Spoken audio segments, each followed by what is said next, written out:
Hey everybody, we're going to talk for a minute about patterns. I get lots of questions about patterns. There's a lot of different types of patterns. Here's a pattern for a panhandle. I actually bought this used off of eBay. You can see it is a very nice piece of wood. I did some repairs on it. I cast it in aluminum so it would be a little sturdier. And then I made brass panhandles. This is what would be called a loose piece pattern for use in sand casting. There's another one I made myself. This is the electrician symbol. And it is literally, I cast one in aluminum. Normally I would mount this on a match plate, but it's so simple there was just no call for it. I've been using it loose like this ever since. Only thing special about it at all is this little hole here. That's where the sprue goes into, so it stands up straight, so you don't have it move around. You don't end up with your sprue sitting out here somewhere. And probably the most common is a split pattern. Right? You can see the indexing holes where I'd put two dowels in to hold it together while it's doing. This will put half of my pattern in the cope, half of it in the draft. All right. Now, let's talk a little bit about digital printing, because I get asked about digital printing all the time. Here's a normal digital print. As a Foundry pattern, this piece is absolutely useless. One, all these layer lines are going to come out. They're going to show. And this has no draft. This angle right here is 90 degrees straight up and down. You will never get this out of the sand clean. These areas here would be a nightmare. I would spend hours prepping this to get it ready, and it still would never look good. All right. You cannot just use any old digital print as a pattern. You have to have them made to a Foundry draft. The best way to do them is resin print. Now, I don't do this. I have other people do it for me. I have no reason to learn this whole new technique. But resin printing works great. Here's the back. And all I do is I would take this and put it on a piece of sandpaper and smooth it up just a little bit. It doesn't have to be perfectly flat. It helps if it is, but it doesn't have to be. And this was created in Fusion 360. In Fusion 360, there's a setting to add Foundry draft. Foundry draft has to be added perpendicular to the parting line, which is represented in this case by the table. And I always tell everybody I want 2 degrees on something like this. So it has 2 degrees draft. So everything that looks straight up and down, perpendicular to the parting, is actually 2 degrees, not 90. All right. And how I'd use these is, this is a great example here. This is the original resin print. It's done for me. I mounted it on a match plate, cast it twice, and then made this match plate. These are 2 aluminum pieces cast from this original resin print.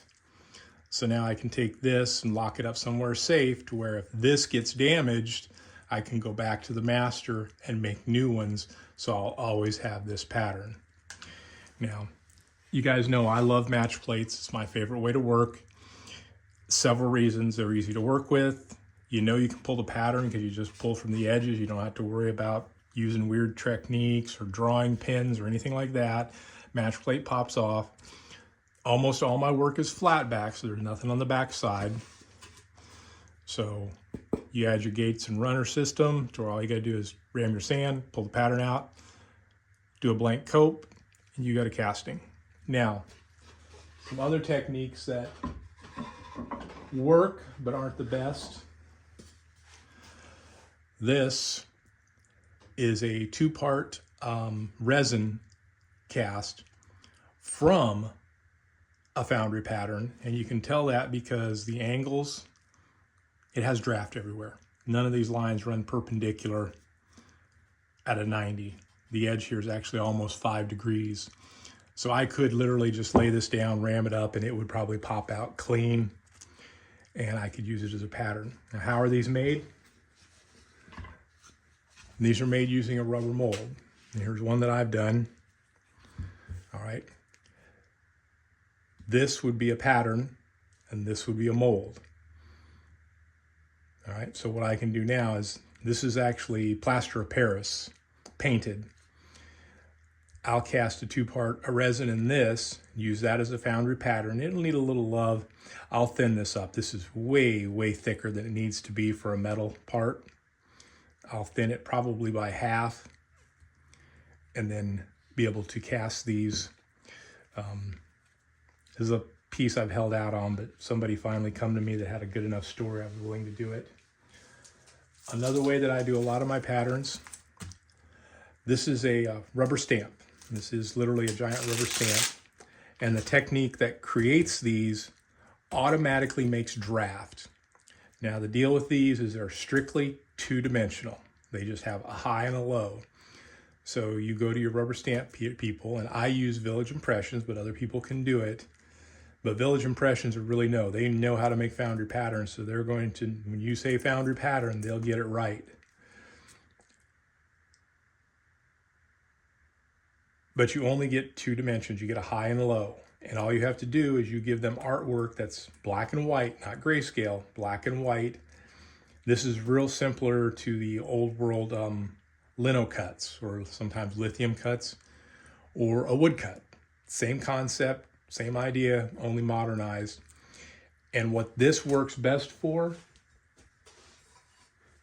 is doing signs, okay?